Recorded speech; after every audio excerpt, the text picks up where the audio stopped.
Bismillahirrahmanirrahim.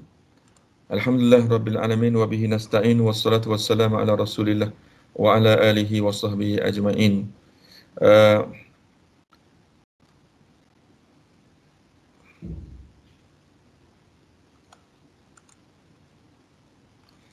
Tajuk pembentangan saya pada kali ini ialah faktor dan penyelesaian isu anak tak saraf, anak tidak sah taraf dalam kalangan masyarakat Islam di Malaysia. Isu peningkatan anak tak sah taraf suatu perkara yang amat membimbangkan dan tidak boleh dipandang remeh. Peratusan peningkatan anak tak sah taraf bukan sahanya berlaku di kalangan orang bukan Islam, bahkan ia juga berlaku di kalangan orang-orang Islam. Kesan anak tak sah taraf sangatlah besar kerana ia bukan sahaja setakat melibatkan hak perwalian, ia menentukan sah atau tidak suatu perkahwinan, bahkan ia juga berkaitan dengan hak pewarisan. Anak-anak tak sah taraf atau anak luar nikah ialah anak yang lahir atau terbentuk sebelum diadakan perkahwinan yang sah. Anak tak sah taraf akan menanggung implikasi yang besar masa hadapan dari sudut agama, undang-undang dan juga kemasyarakatan. Istilah anak tak sah taraf digunakan bagi menggambarkan status seseorang anak itu dipercayai atau dirogol khususnya bagi masyarakat Islam. Kerana selain pada istilah anak tak sah taraf, ada lagi istilah-istilah yang lain beri maksud yang sama, iaitu anak zina, anak luar nikah, anak haram atau sumber mahram, yang mempunyai konotasi atau bagi maksud yang sama. Terdapat banyak pandangan para ulama mengenai definisi anak tak sah taraf yang masing-masing bermaksud yang sama sahaja, hampir-hampir sama, iaitu anak zina, iaitu anak yang terhasil di luar perkahwinan yang diiktiraf oleh syarak. Sebenarnya definisi anak tak sah taraf ini telah pun dinyatakan dalam muzakarah Fatwa Majlis Kebangsaan bagi Hal Ehwal Agama Islam Malaysia kali yang ke-57 yang bersidang pada 10 bulan Jun 2003, yang mana anak tak sah taraf ini yang dimaksudkan anak tak sah taraf anak-anak yang dilahir di luar perkahwinan, anak dilahirkan kurang daripada 6 bulan 2 lahzah qamariyah daripada tempoh persetubuhan, dan tidak boleh dinasabkan anak lelaki yang menyebabkan kepada lelaki yang menyebabkan lahirannya atau kepada sesiapa yang mengaku menjadi bapa kepada anak tersebut sekiranya tidak memenuhi syarat-syarat sebelum ini. Setiap negeri menjelaskan intipati keputusan ini, yang mana setiap negeri beristirah yang berbeza-beza mengenai anak tak sah taraf ini, tetapi sebenarnya bermaksud yang sama, melainkan negeri Perlis. Yang mana negeri Perlis menyatakan bahawa anak yang dilahir kurang pada 6 bulan selepas ibunya berkahwin boleh dibin atau bintikan pada suami ibunya, kecuali jika dinafikan oleh suaminya. Dan pandangan Perlis ini agak berlawanan dengan Majlis Kebangsaan dan juga fatwa negeri-negeri yang lain. Faktor yang menyumbangkan lahirnya anak tak sah taraf di kalangan umat Islam di Malaysia ini adalah mungkin disebabkan faktor keluarga. Kerana keluarga mempunyai peranan yang besar dalam mendidik anak-anak. Kebanyakannya berlakunya zina ni disebabkan oleh anak-anak yang hidup dalam keadaan keluarga yang kacau berbah, ibu bapa yang bergaduh atau terlalu sibuk dengan tugas masing-masing hingga tak beri tumpuan kepada anak-anak mereka. Faktor agama juga, yang mana ibu bapa tidak mengambil berat isu agama. Anak solat ataupun tidak puasa atau tidak menutup aurat tidak, maka langsung tidak diambil tahu. Maka itu juga faktor yang besar menyebabkan berlakunya anak zina, yang menyebabkan lahirnya tidak sah taraf. Faktor pendidikan yang rendah, yang mana menyebab faktor tidak yang berlaku zina ini juga antaranya faktor pendidikan yang rendah, yang mana mereka tidak dapat membezakan di antara yang baik, yang buruk dan sebagainya. Yang lainnya adalah faktor rakan sebaya, yang menyebabkan mereka telah dipengaruhi rakan sebaya untuk melakukan zina dan seumpamanya. Faktor penyalahgunaan teknologi juga faktor yang tertinggi, yang mana mudah untuk diakses gambar-gambar lucah, video-video lucah daripada YouTube dan sebagainya. Kerana zaman teknologi ini jika tidak dikawal, dia akan menyebabkan berlaku kerosakan, khususnya boleh terjebak kepada zina. Faktor pergaulan bebas di antara lelaki dengan perempuan tanpa ada batasan juga antara faktor berlakunya zina di kalangan umat Islam. Jadi, bagaimana cara untuk menyelesaikannya? Maka penyelesaiannya juga kembali pada pokok yang sama, iaitu kepada 6 yang perkara yang menjadi punca tadi. Faktor keluarga. Keluarga perlu berperanan selain pada mencari rezeki. Mereka perlu mengetahui bahawa anak-anak merupakan amanah daripada Allah. Faktor agama. Maka agama inilah perkara yang penting perlu disemak dalam jiwa anak-anak. Kerana di depan kita, mungkin kita boleh melarangnya, tapi di belakang kita tidak ada yang boleh melarangkan melainkan agama yang tersemak dalam jiwa mereka. Maka berilah pendidikan anak-anak kepada apa yang lebih baik, mengenai kesan berlakunya zina dan seumpamanya, maka dengan pendidikan ini setidak-tidaknya juga boleh menyekat diri daripada melakukan zina. Faktor rakan sebaya, ibu bapa juga perlu mengetahui dengan siapakah anak-anak mereka berkawan, bukan hanya melepaskan begitu saja tanpa mengetahui siapakah kawan-kawannya. Faktor penggunaan teknologi. Teknologi sangat penting pada hari ini, tapi perlulah dikawal supaya tidak disalahgunakan. Faktor pergaulan bebas juga sangat-sangat perlu diambil berat oleh ibu bapa supaya anak-anak tidak terjebak dengan zina. Sebagai kesimpulannya, perlulah kerajaan mengenakan hukum berat kepada kesalahan zina untuk mengelakkan berlaku zina lebih banyak, lebih luas, lebih tinggi lagi. Mewujudkan silibus yang khusus untuk wanita yang terlanjur, membina hidup yang baru dan tidak mengulangi kesalahan yang sama pada masa akan datang. Majlis Agama Islam negeri-negeri perlu memainkan peranan untuk mentadbiah anak-anak luar nikah supaya mereka tidak diabaikan daripada mendapat bimbingan agama. Dana zakat dan peruntukan khusus perlu diberikan bagi membantu golongan wanita terlanjur yang berada di pusat-pusat jagaan seperti yang disarankan dilaksanakan oleh negeri Kelantan, Selangor dan diharapkan dapat dicontohi oleh negeri-negeri yang lain. Jabatan Agama Islam dicadangkan menggunakan chip dalam kad pengenalan bagi mengenal pasti sama ada seseorang itu anak tasatarah atau sebaliknya. Dengan adanya kemudian chip sebanyak sebanyak 64K di dalam kad pengenalan memberi ruang untuk pelaksanaan mengenal pasti anak tak sah taraf ketika pendaftaran perkahwinan untuk mengelakkan perkahwinan tersebut menjadi perkahwinan yang tidak sah. Wallahu a'lam bissawab. Wassalamualaikum warahmatullahi wabarakatuh.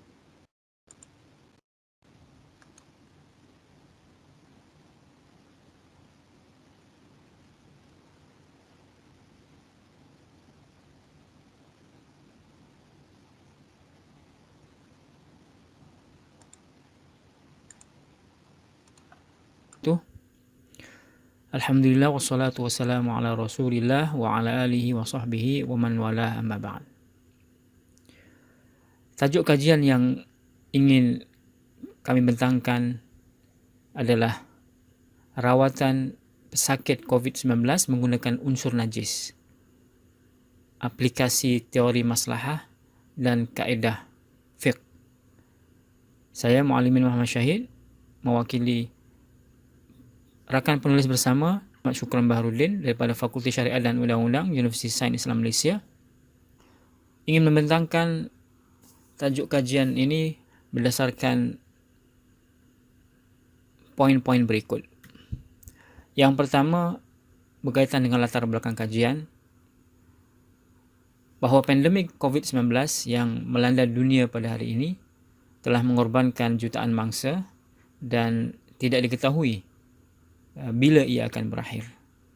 Pelbagai usaha untuk menemukan ubat ataupun vaksin penawar serta cara rawatan telah dilaksanakan dan telah diterajui oleh negara-negara besar yang terjejas wabak yang mematikan ini.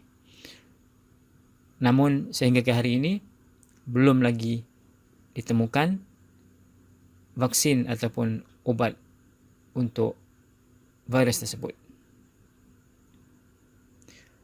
Adapun kenyataan masalah,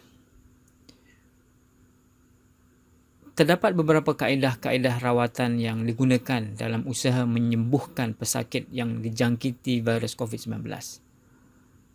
Dan di antara kaedah rawatan ini adalah kaedah dengan menggunakan convalescent plasma yang dikenali berasal daripada unsur darah dan telah terbukti berkesan untuk menyembuhkan jangkitan virus Ebola.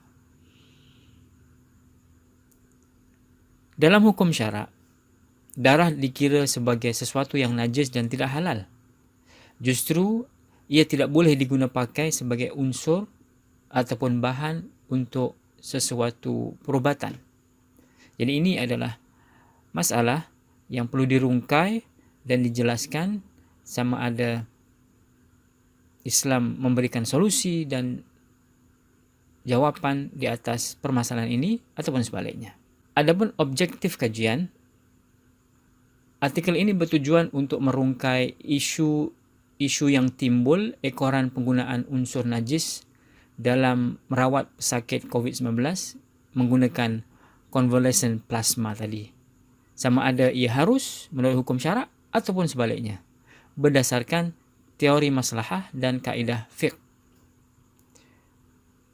Dan juga bertujuan untuk mengetahui sejauh mana aplikasi teori dan kaedah fiqh ini dapat dijadikan sebagai sumber hukum ataupun dalil dalam menentukan status rawatan menggunakan unsur yang dikira najis ini.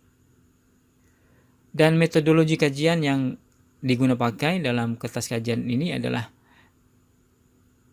kaedah kualitatif, deskriptif yang menggunakan sumber-sumber primer dan sekunder daripada literatur klasik, iaitu kitab-kitab turath, dan moden, serta menganalisa isu-isu semasa berdasarkan teori maslahah dan juga prinsip-prinsip fiqh atau yang dikenali dengan qawaid fiqhiyah. Di antara dapatan kajian yang dihasilkan adalah bahawa isu ini timbul kerana kekeliruan mengenai penggunaan unsur darah yang dikategorikan najis oleh syarak dan dilarang. Sama ada ia diharuskan untuk merawat pesakit COVID-19 ataupun sebaliknya.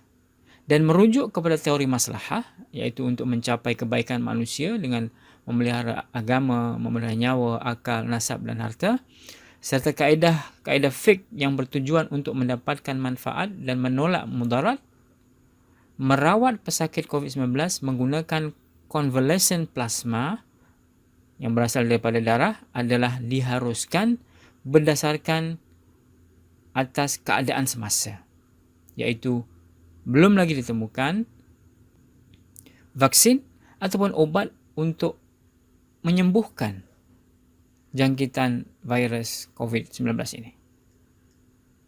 Dan juga didapati bahawa teori maslahah dan kaedah fiqh ia saling berkait rapat dan saling berhubungan serta amat penting untuk dirujuk dalam isu perubatan semasa pandemik COVID-19 ini atau khasnya yang membabitkan rawatan pesakit COVID-19. Dan didapati juga bahawa situasi darurat yang berlaku pada hari ini yang disebabkan oleh jangkitan virus COVID-19 merupakan satu keadaan darurat memandangkan tiada lagi vaksin ataupun ubat-ubatan khusus setakat ini yang diyakini dapat menyembuhkan. Justru hukum menggunakan terapi atau ubat-ubatan yang berunsurkan najis seperti penggunaan convalescent plasma ini yang berunsurkan darah adalah diharuskan dan dibenarkan selagi mana vaksin dan ubat-ubatan yang suci dan halal belum dijumpai. Ya, ini adalah beberapa dapatan kajian untuk kertas kajian kami ini. Adapun kesimpulan dan penutup, bagi mendepani cabaran semasa, khasnya kesan daripada pandemik COVID-19, ajaran Islam mengandungi teori-teori dan prinsip-prinsip syarak yang dapat dijadikan sebagai panduan dalam menyelesaikan segala persoalan yang berlaku. Dan konsep maslahah serta kaedah-kaedah fiqh adalah amat penting dalam kehidupan manusia, kerana semuanya bertujuan untuk mencapai kemaslahatan, kebaikan manusia dan juga bertujuan menolak segala kemudaratan. Dan teori maslahah ia sangat berkait rapat dan berhubungan dengan kaedah fiqhiyah dalam mencapai tujuan syariah ataupun yang dikenali sebagai maqasid syariah, iaitu untuk memelihara agama, memelihara nyawa, akal, keturunan dan juga harta. Dan dalam fiqh perubatan, konsep maslahah dan kaedah fiqh amat penting bagi pakar perubatan sebagai panduan dan rujukan untuk menyelesaikan persoalan yang dihadapi manusia semasa keadaan darurat ataupun mendesak seperti yang berlaku pada hari ini. Dalam situasi yang mendesak ataupun keadaan yang darurat, syarak mengharuskan penggunaan ubat-ubatan yang berunsurkan najis. Ini berdasarkan keperluan manusia untuk mencapai maslahah dan menolak mudarat. Dan ini juga bertepatan dengan prinsip-prinsip hukum syarak ataupun qawaid fiqhiyah. Dalam keadaan darurat yang berlaku seperti hari ini, kesan daripada pandemik COVID-19 merupakan satu keadaan darurat kerana tiada vaksin atau ubat-ubatan khas yang diyakini dapat menyembuhkan penyakit ini atau dapat mengekang jangkitan virus yang mematikan ini. Oleh itu, hukum menggunakan terapi atau ubat-ubatan yang berunsurkan najis seperti penggunaan convalescent plasma yang berunsurkan darah tadi adalah harus dan dibenarkan dengan syarat perlu dilakukan atas bantuan dan juga saranan oleh pakar perubatan. Dan keharusan ini tertakluk kepada keadaan semasa selagi mana vaksin atau ubat dari unsur yang halal belum dijumpai. Dan juga kadar darurat perlu dihadkan mengikut keperluan. Jadi ini kesimpulan daripada kajian kami. Semoga ada manfaatnya. Dengan itu kami akhiri dengan Assalamualaikum warahmatullahi wabarakatuh.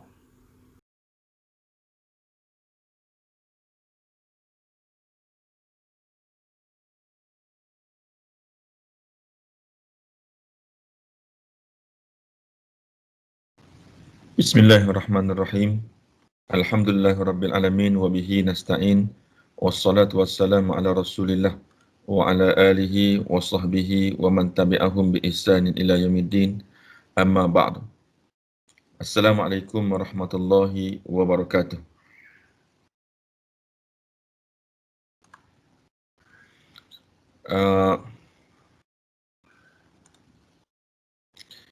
Pada pagi ini, pada hari ini saya akan membentangkan satu kertas kerja yang bertajuk pelaksanaan hibah dalam kes-kes marat al-maut COVID-19 dalam kalangan orang Islam di Malaysia.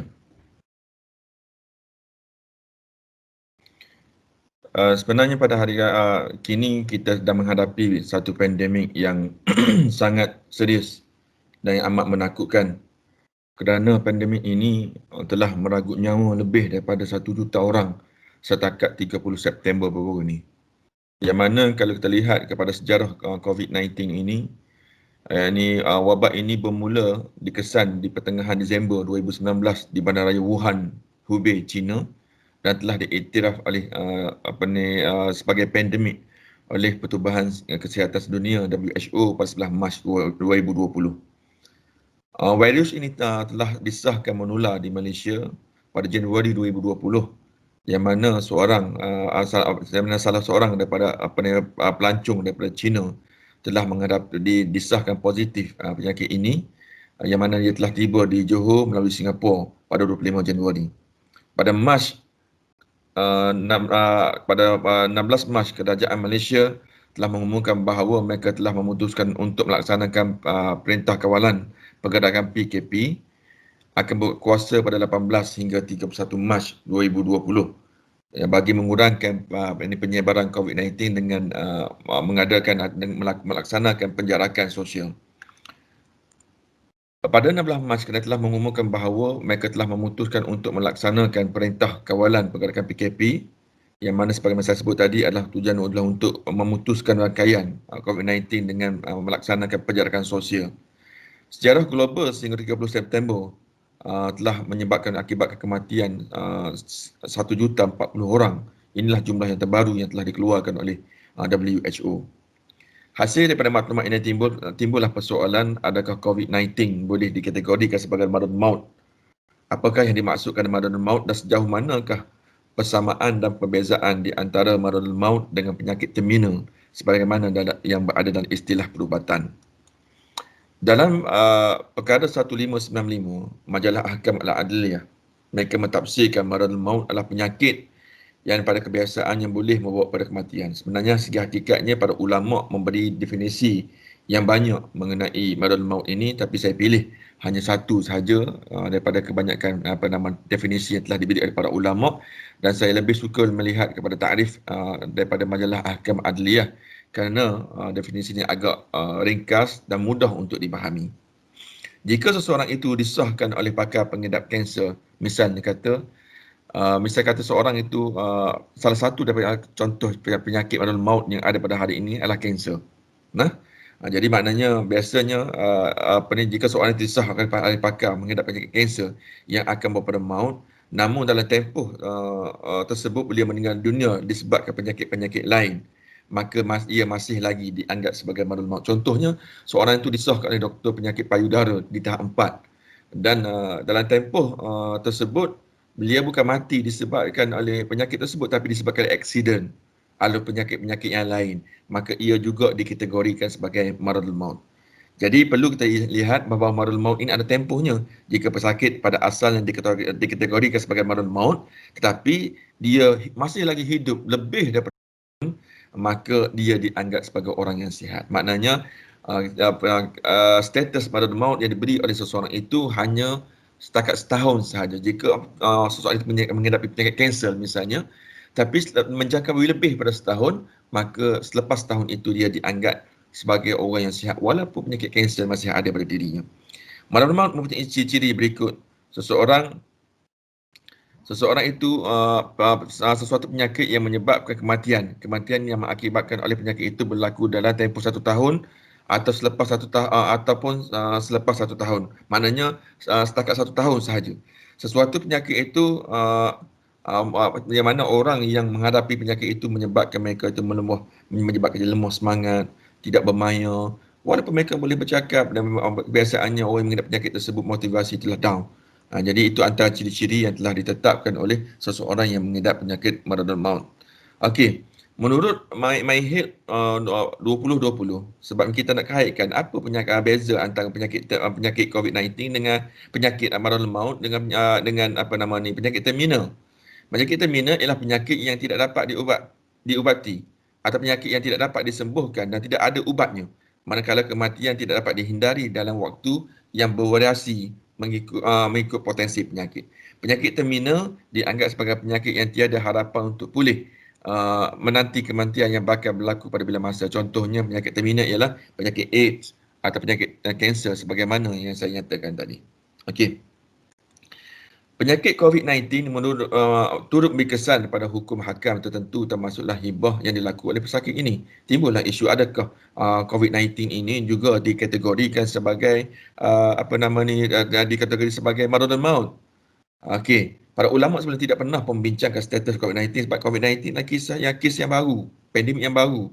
Adakah ia termasuk maradul maut atau penyakit terminal kerana ia merupakan satu pandemik yang wabak yang baru. Para ulama telah menggariskan ciri-ciri maradul maut untuk memudahkan pengklasifikasian hukum bagi kes berkaitan dengan termasuk dalam kisah hibah. Sebagaimana saya sebut tadi, ada ciri-ciri maradul maut. Jadi sekiranya maradul maut ini, COVID-19 ini ada ciri-ciri tersebut, maka tidaklah mustahil ia juga dikategorikan sebagai penyakit maradul maut ataupun seangkatan dengan penyakit terminal sebagaimana saya nyatakan sebelum ini.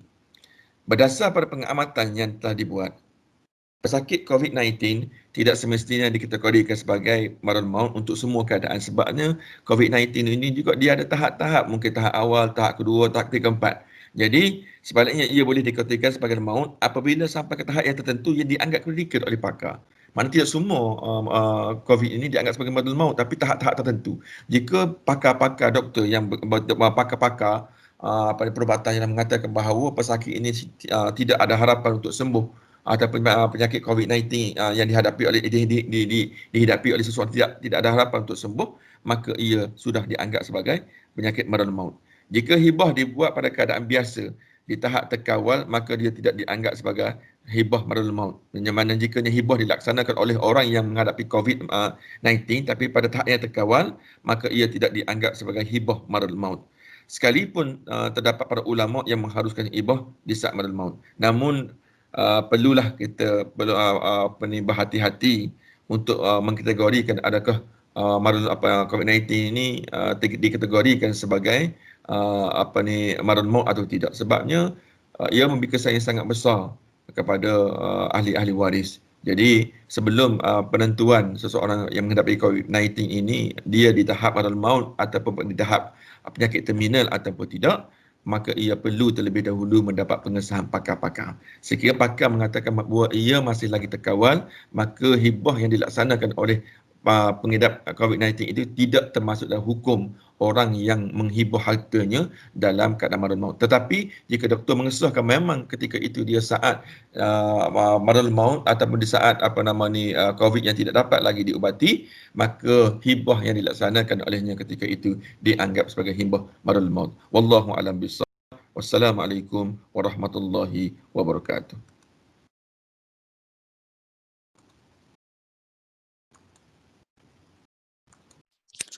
Assalamualaikum warahmatullahi wabarakatuh.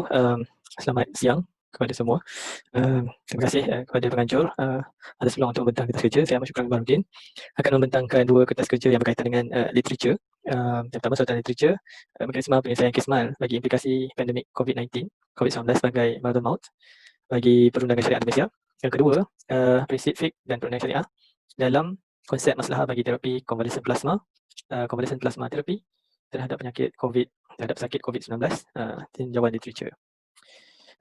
Bagi kertas kerja yang pertama, kajian ini akan melihat literature bagi mekanisme penyelesaian kismal implikasi pandemik jika ia dianggap sebagai maradul maut dalam perundingan syariah.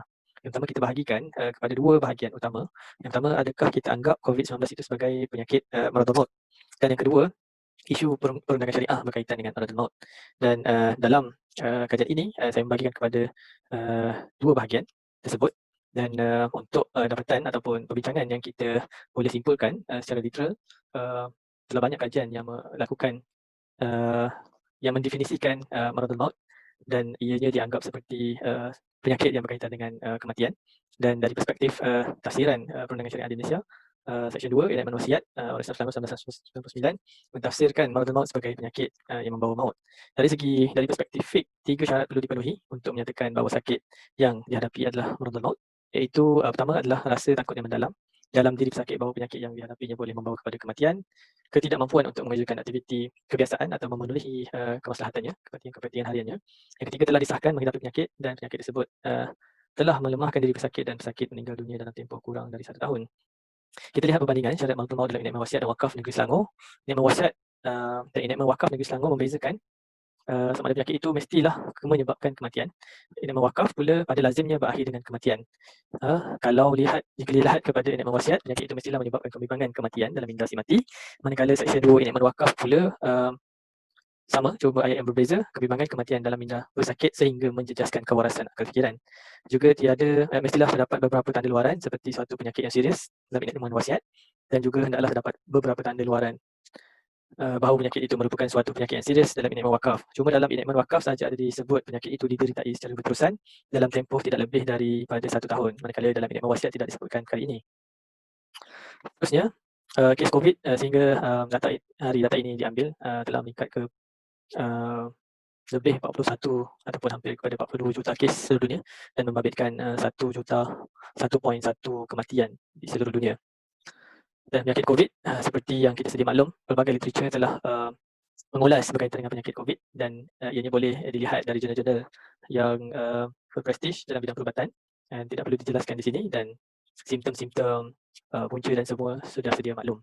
Maka jelas dalam hal ini ia menunjukkan bahawa penyakit COVID mampu kita kategorikan sebagai penyakit maradul maut mengikut tahap-tahap tertentu, melihat kepada laporan-laporan kepada fakta-fakta perubatan yang menunjukkan bahawa penyakit ini telah memenuhi kesemua syarat yang ditetapkan oleh syarak dan juga perundangan syariah di Malaysia. Tetapi ia perlulah mengikut tahap-tahap tertentu dan disahkan oleh pengamal perubatan. Dalam kajian ini yang berkaitan dengan literature, kita lihat bagaimana isu perundangan syariah berkaitan dengan maradul maut telah dibincangkan sangat banyak oleh para fuqaha terdahulu dan juga kontemporari. Sungguh pun demikian, perbahasan maradul maut tidak dihimpunkan dan difokuskan di bawah satu tajuk yang khusus, namun sebaliknya ia berada di pelbagai tempat dalam sebuah kitab fiqh. Dan antara aplikasi konsep maradul maut yang didapati dari kajian ini adalah dari aspek pemberian hibah, wakaf, jaminan, jual beli, ijarah, perkahwinan, talak, pengakuan, ikrar, dan ianya bersangkut paut dengan pengurusan harta orang Islam, tasarrufat wa tabarruat, undang-undang keluarga Islam, ahwal syakhsiyah, dan juga pembuktian al-isbat. Dan rajah ini menyenaraikan beberapa aplikasi konsep maradul maut yang terdapat dalam perbahasan para fuqaha dalam kitab-kitab yang tertentu. Menurut Zuhaili, sekalipun sakit dalam keadaan maut, maradul maut, keadaan tersebut tidak menghalang pesakit daripada menunaikan kewajipan melaksanakan hukum syariah sama ada Allah ataupun manusia. Ia juga terikat dengan ahliyatul wujub dan ahliyatul adab. Oleh kerana itu, pesakit yang menderita maradul maut tetap wajib menunaikan hak Allah dan manusia sebagaimana seorang yang sihat, dan ungkapan serta perkataan yang dilontarkan olehnya mempunyai makna dan kesan hukum seperti dalam jual beli, hibah, sewaan, nikah, talak, khuluk, pengakuan, wakaf dan pinjaman. Adapun perbincangan berkaitan dengan isu-isu perundangan syariah di Malaysia ke atas konsep maradul maut telah pun dilakukan oleh pelbagai literature yang telah saya sebutkan di dalam kertas kerja yang dibentangkan ini, dan antaranya adalah Mahmud 2017, Aung Nasir Rahman 2018, Muda 2008, Khan dan Makwal, dan kajian-kajian mereka kesemuanya melibatkan implikasi konsep maradul maut terhadap perundangan syariah. Begitu juga dengan kepustakaan ataupun literature yang berkaitan dengan wakaf, hibah, wasiat, pernikahan dan penceraian telah dilakukan oleh sarjana-sarjana yang telah disebutkan. Akhir sekali, merujuk kepada jadual tersebut ataupun ringkasan tersebut, 4 isu perundangan syariah yang menjadi tumpuan para pengkaji tatkala membincangkan perihal berkenaan dengan maradul maut, iaitu wakaf, hibah, wasiat, pernikahan serta perceraian. Manakala aplikasi maradul maut terhadap isu perundangan syariah ini masih di tahap minimum jika dibandingkan dengan aplikasi dalam perbahasan para fuqaha yang ada dalam kitab-kitab yang dibahaskan. Perbahasan para fuqaha seperti mana yang telah dinyatakan dan dirumuskan tersebut adalah wajar dipertimbangkan oleh penyelidik pada zaman kini, dan berdasarkan kajian kepustakaan yang ada masih terdapat jurang dan kelompongan yang perlu dipenuhi sebagai seorang akademia ataupun sebagai ahli akademik untuk membahaskan maradul maut dalam konteks semasa.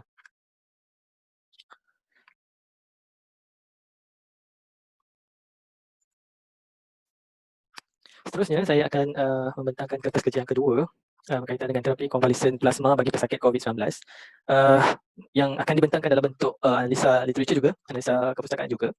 Isu-isu yang terlibat dalam aplikasi konvalesen plasma terapi adalah bagaimana keharusan berubat menggunakan rawatan yang masih berasaskan zon dan memerlukan kajian lanjut melalui clinical evidence. Seperti mana kita tahu, masih lagi CPT, konvalesen plasma terapi ini masih dalam uji kaji, dan apakah keharusan untuk melakukan rawatan secara zon tersebut, sehingga kita mendapat satu kajian yang yakinlah melibatkan clinical evidence. Kedua, isu yang ada adalah kegaburan pengaplikasian kaedah usul fiqh sedia ada ke atas perbahasan CPT dalam nas syarak, dan perkara ini diolah ataupun diulas dengan melihat kepada perbahasan dalam kitab fiqh berdasarkan perbahasan berkaitan dengan darah, iaitu dalam perbahasan mutlak dan muqayyad. Lafaz-lafaz yang digunakan qul la ajidu fima uhiya ilayya muharraman ala ta'imin yat'amuhu illa an yakuna maytatan aw daman masfuhan aw lahma khinzirin fa innahu rijs. Masfuhan yang termasuk dalam muqayyad, bagaimana perbincangan dia. Seterusnya, isu yang ketiga adalah jika dilihat dari rawatan spesifik dan menyeluruh bagi pesakit COVID masih belum ditemui, jadi CPT ini dicadangkan sebagai satu alternatif.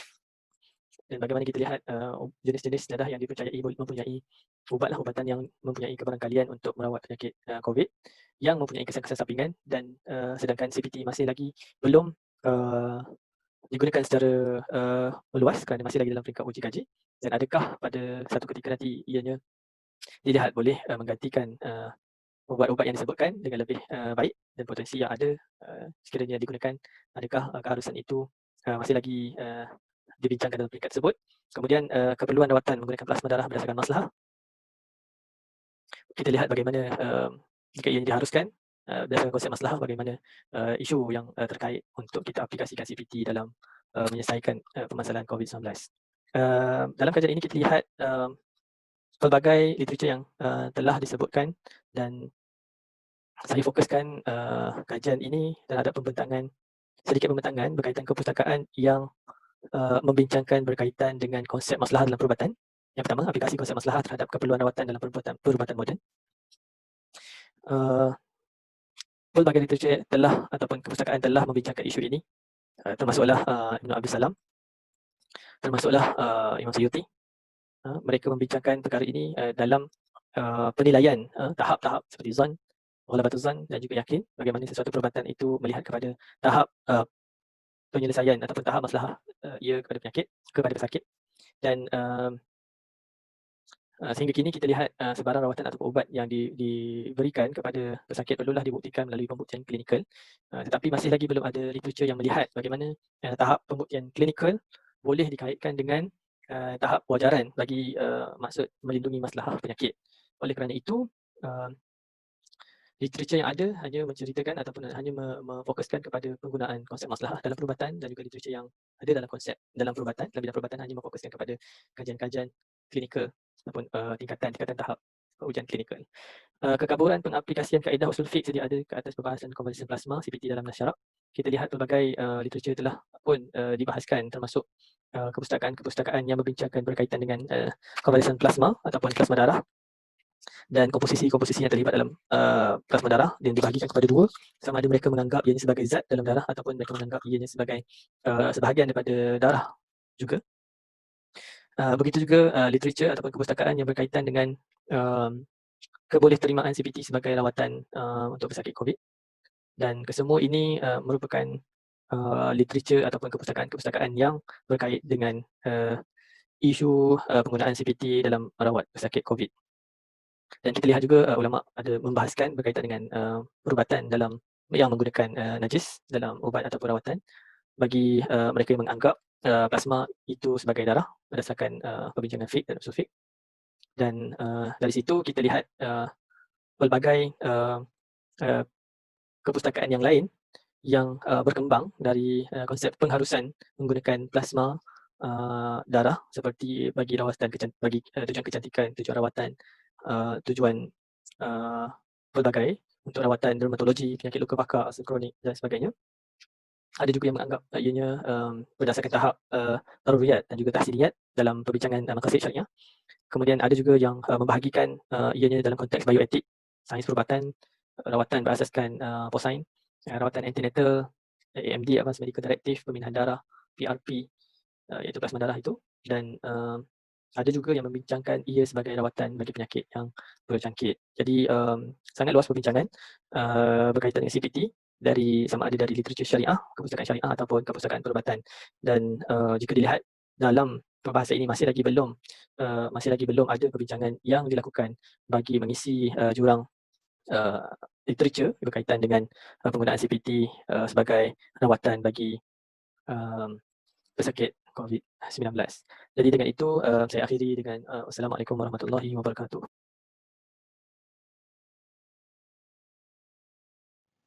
Assalamualaikum warahmatullahi wabarakatuh dan salam sejahtera. Apa khabar semua? InsyaAllah pada hari ini saya akan membentangkan satu tajuk di dalam seminar kita ini yang berkaitan dengan fiqh maqasidi di dalam penentuan hukum berkaitan pembatalan solat Jumaat kerana penularan pandemik COVID-19. Sebagai pendahuluan bagi tajuk ini, kita dapat melihat iaitu selaras dengan penularan pandemik COVID-19 yang menjadi kerisauan kepada rakyat Malaysia dan juga beberapa perintah kawalan pergerakan yang telah dilaksanakan di Malaysia, ianya memberikan kesan yang besar terhadap aktiviti sosial masyarakat dan terutamanya kepada aktiviti keagamaan. Banyak program-program keagamaan yang terpaksa ditangguh, bahkan ada yang program keagamaan yang terpaksa dibatalkan. Dan termasuk daripada program yang terlibat dan terbabit di dalam kawalan tersebut ialah aktiviti yang berkaitan dengan solat Jumaat. Jadi objektif penulisan ini adalah memberikan fokus terhadap perbincangan hukum yang berkaitan dengan pembatalan solat Jumaat ataupun pelaksanaan satu kawalan yang mana tidak membenarkan individu-individu tertentu ataupun sebahagian besar individu untuk datang menunaikan solat Jumaat di masjid. Maka kita melihat perbincangan hukum berkaitan dengan isu ini dan apakah fatwa-fatwa ulama yang terdapat dalam isu tersebut. Dan kajian ini dilakukan dengan penghujahan menurut konteks usuli dan maqasidi dalam melihat sandaran dalam pendalilan dan untuk keperluan pembatalan dan pengawalan solat Jumaat tersebut. Apakah persoalan kajian bagi masalah ini? Jadi antara persoalan kajian yang saya mulakan di dalam pembentangan saya ini adalah untuk melihat bagaimanakah penghujahan usuli iaitu para ahli usul dan juga maqasidi di dalam hukum pembatalan dan asasnya pembatalan dan juga pengawalan individu-individu untuk menunaikan solat Jumaat yang disebabkan oleh pandemik. Dan adakah ia merupakan satu pencanggahan terhadap kedudukan penjagaan agama yang berada pada kedudukan atas? Kalau kita tengok dalam ranking maqasid syariah, penjagaan agama itu berada di peringkat yang paling atas. Sebelum datangnya syariat penjagaan nyawa, iaitu hifzun nafs.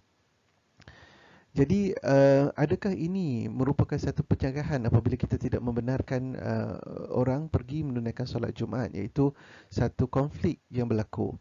Yang kedua, apakah hukum membatalkan solat Jumaat yang disebabkan oleh pandemik COVID ini, dan apakah fatwa ulama di dalam masalah ini? Dan apakah hukum ketaatan? Kita melihat juga hukum ketaatan pemerintah dalam masalah pembatalan solat Jumaat ini, dan bolehkah solat Jumaat ini dilakukan dalam kelompok yang kecil ataupun bersama-sama dengan ahli keluarga di rumah. Ada orang yang berpandangan bahawa buat-buat sendirilah, ataupun hukum-hukum yang berkaitan terhadap pembatalan solat Jumaat tersebut.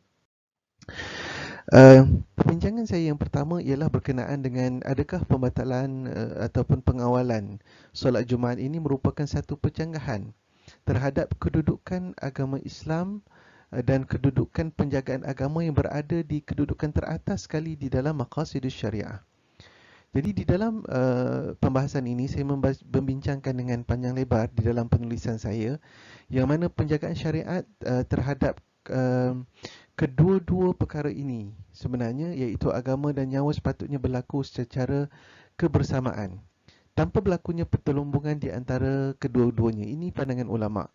Bahkan sepatutnya ia berlaku dalam bentuk yang saling lengkap-melengkapi di antara keduanya. Okey.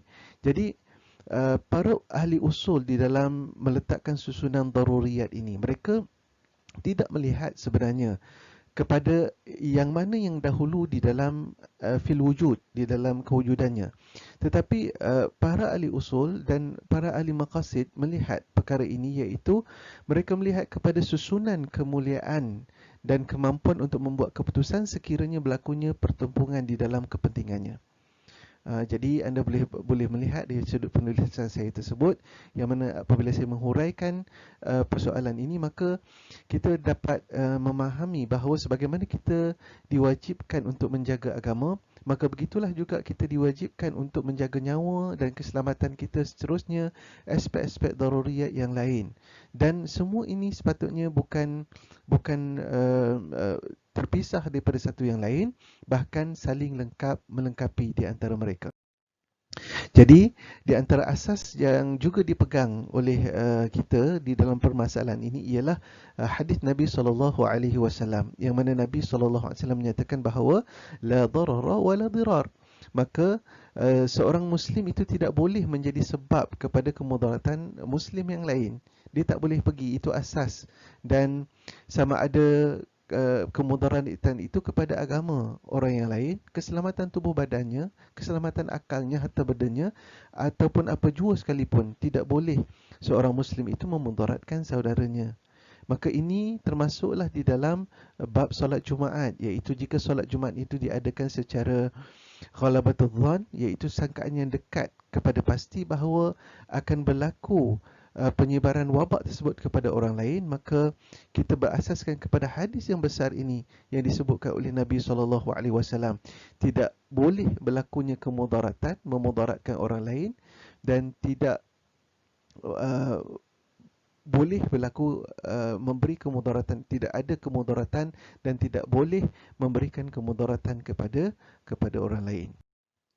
Di samping itu terdapat juga kepada asas yang lain, menjadi pegangan di dalam menentukan hukum ini, iaitu berasaskan kepada asas maqasid, iaitu melihat kepada maslahatun ammah. Jalbul masalih adalah satu daripada kemaslahatan ataupun maqasid yang besar di dalam maqasid syariah. Maka Islam memberikan pendekatan juga terhadap maslahatun ammah, iaitu public interest, yang mana seorang sarjana ulung Islam yang bernama Imam Izzuddin Ibn Abdul Salam, ketika mana membicarakan tentang wujudnya keperluan untuk melihat kemaslahatan ammah, kemaslahatan yang umum bagi setiap orang, yang mana terdapat ruang bagi berubahnya sesuatu hukum yang telah pun ada ketetapan sebelumnya. Maka hukum ini berlaku ketika manusia berhadapan dalam keadaan darurat. Okey, dalam hidup mereka, maka syariah memberikan jalan kemudahan yang sesuai dengan suasana yang dihadapi oleh mereka ketika itu. Maka dalam keadaan ini kita menghadapi pandemik yang merupakan sesuatu yang menakutkan dan memberikan kemudaratan yang pasti. Maka di sana ada ruang-ruang untuk berubahnya beberapa hukum yang telah pun ada ketetapan pada sebelumnya. Okey, jadi melihat kepada keadaan ini, kita melihat bahawa asas-asas yang disebutkan tadi haruslah menjadi pegangan di dalam kita menetapkan hukum terhadap isu ini. Kemudian kita pergi pula kepada perbincangan yang seterusnya, iaitu apakah hukum membatalkan solat Jumaat ataupun memberikan halangan ke atasnya yang disebabkan oleh pandemik COVID-19, dan apakah fatwa-fatwa ulama yang berkaitan di dalam masalah ini. Okey, secara amnya penangguhan solat Jumaat dan hukum penangguhan tersebut adalah diharuskan susulan penularan wabak COVID-19 yang kini diisytiharkan sebagai pandemik, dan menurut Al Jazeera juga keputusan ini adalah terpakai kepada semua negara yang berhadapan dengan penularan wabak tersebut. Okey.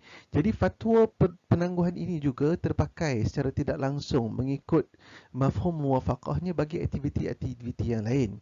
Seumpama solat berjemaah ada secara amnya dengan kaedah-kaedah penangguhan yang telah ditentukan oleh pihak berkuasa di dalam sesuatu tempat. Maka menurut fuqaha Islam, ketakutan dan kebimbangan terhadap sesuatu ancaman adalah merupakan keuzuran yang dibenarkan bagi tujuan tersebut. Namun begitu, keadaan ketakutan itu perlulah terjadi dengan pasti, iaitu muhaqqaqan, dan bukannya sekadar sangkaan. Dan perkara ini dinilai oleh ulama-ulama setempat, maka mereka telah membuat keputusan bahawa perkara ini telah pun terjadi dengan pasti, dan darar itu pun juga akan telah terjadinya secara pasti. Maka mereka mengambil hukum untuk mengharuskan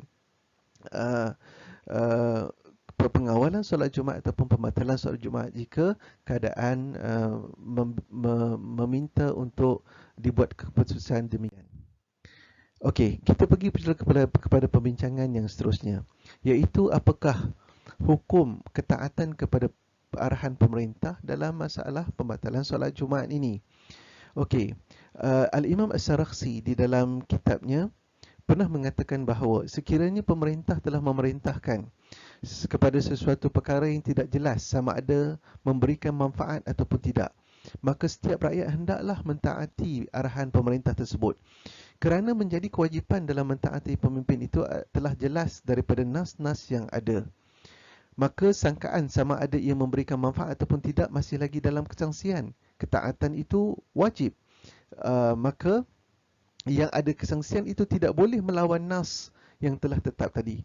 Maka perintah daripada pemerintah menjadi satu perkara yang wajib dipatuhi, dan melanggarinya adalah haram dan berdosa. Ini adalah merupakan pandangan daripada Imam As-Sarakhsi. Jadi walaupun pelanggaran sesuatu perkara, contohnya ada orang dia nak pergi juga buat, sebab apa? Sebab dia rasa perkara itu perlu dilakukan, iaitu solat Jumaat, dia perlu pergi juga, dia bersungguh-sungguh. Maka mereka nampak bahawa perkara itu baik. Apa duk halang orang nak buat kebaikan? Okey. Namun sekiranya telah pasti apa yang dihadapi oleh masyarakat itu melalui ancaman wabak pandemik, satu yang boleh membinasakan, bahkan menularkan kebinasaan kepada orang lain, maka semua Muslim wajiblah mentaati arahan pemerintah.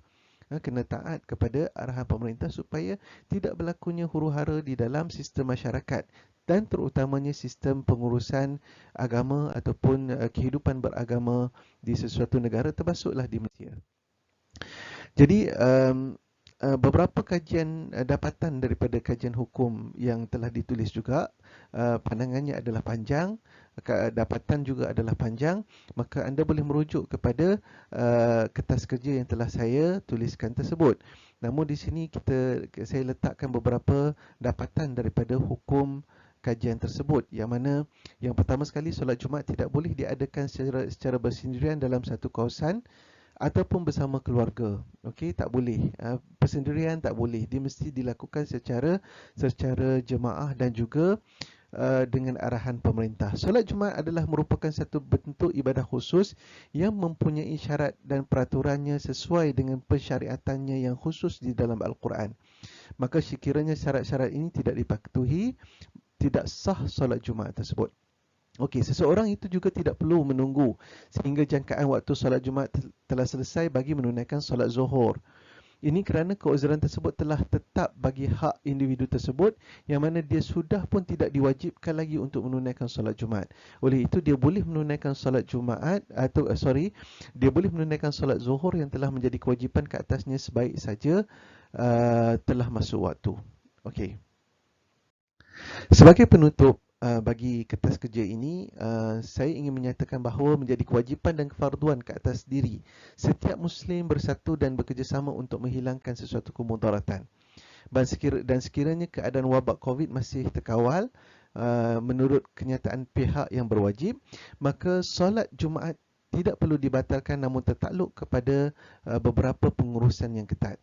Namun dalam keadaan wabak yang merebak tanpa terkawal dan berbahaya dengan keadaan telah pasti, maka mengikut kepada arahan pemerintah sesuatu kawasan solat Jumaat tidak perlu dilakukan tetapi wajib diganti dengan solat Zuhur di kediaman masing-masing. Dan setiap Muslim wajiblah memberikan ketaatan yang tidak berbelah bagi kepada pengurusan agama dan juga sistem pengurusan agama di tempat-tempat lokaliti masing-masing supaya kita dapat menghilangkan kemudaratan daripada masyarakat kita. Okey, itu saja pembentangan saya buat kali ini. Kita berdoa supaya Allah Subhanahu Wa Taala sentiasa memberikan kesejahteraan dan keselamatan buat kita semua. Assalamualaikum warahmatullahi wabarakatuh.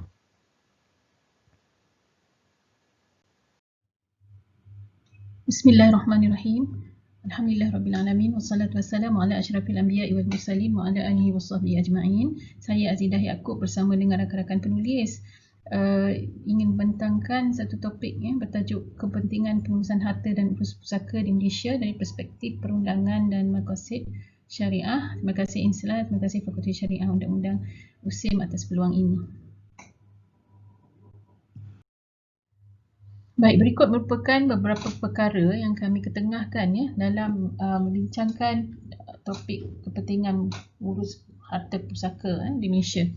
Jadi itu perkara pertama, kita highlight kepentingan urus harta pusaka dalam Al-Quran dan Hadis. Kemudian kita akan melihat isu yang berkaitan dan juga menggariskan beberapa implikasi jika harta pusaka tidak dapat diurus dengan baik. Kemudian kita juga akan melihat faktor-faktor yang menyebabkan tidak urus harta pusaka. Kemudian kita juga akan tunjukkan contoh kes-kes yang berkaitan dengan isu yang saya sebutkan tadi. Kemudian kita juga akan melihat aspek perundangan yang mana kita ketengahkan badan atau institusi perundangan yang berkaitan dengan urus harta pusaka. Dan seterusnya kita letakkan beberapa cadangan dan juga penutup. Baik, berkenaan dengan kepentingan pengurusan harta pusaka dalam Quran dan Hadis, kita datangkan dua dalil daripada surah Al-Baqarah ayat 140 dan sebuah hadis daripada Rasulullah SAW. Daripada surah Al-Baqarah ayat 140, Allah berfirman, dan orang yang akan meninggal dunia di antaramu dan meninggalkan isteri, hendaklah berwasiat untuk isteri-isterinya, iaitu diberi nafkah hingga setahun lamanya dengan tidak disuruh berpindah dari rumahnya. Akan tetapi jika mereka berpindah dengan kehendak sendiri, maka tidak ada dosa bagimu, wali atau waris dari yang meninggal, membiarkan mereka berbuat yang ma'ruf terhadap diri mereka, dan Allah Maha Perkasa lagi Maha Bijaksana.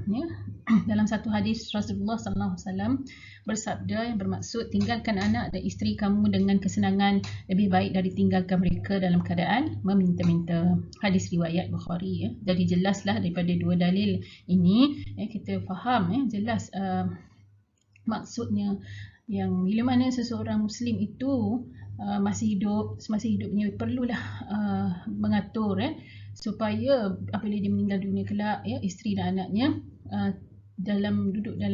tinggal boleh hidup dalam keadaan yang mudah dengan keadaan yang dikatakan tidak meminta-minta tu, dan keadaan maknanya cukuplah dari segi keperluan untuk hidup setelah ditinggalkan oleh si suami yang meninggal dunia tadi.